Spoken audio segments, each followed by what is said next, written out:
এই ঘটনাটোৰ পিছত এতিয়া আজি আসলে মই আৰু কেইখনমান প্ৰগ্ৰাম আছিলে বাৰু কিন্তু আমি বাতিল কৰিলোঁ। পেহেলগামৰ ঘটনাক লৈ জুবিন গাৰ্গৰ এক বিশেষ প্ৰতিক্ৰিয়া বাতিল কৰিলে জুবিন গাৰ্গৰ বহুতো অনুষ্ঠান।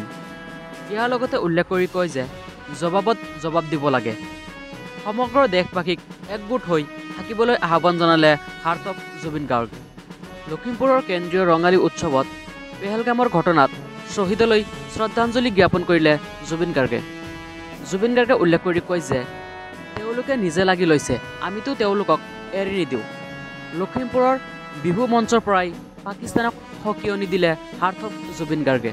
শুনক জুবিন গাৰ্গৰ এক বিশেষ প্ৰতিবেদন আছে, সেইটো লাগে। আৰু মানে যিটো ঘটনা হ'ল তাত অতি দুৰ্ভাগ্যজনক এটা ঘটনা। দুৰ্ভাগ্যজনক বুলি নকওঁ, তাত হাত আছে বহুত মানুহৰ। চ' সেইবিলাক মানুহ ধৰা পৰক, তেওঁলোকে শাস্তি পাওক, সেইটো বিচাৰোঁ। মানে জবাবত জবাব দিব লাগে কথাটো।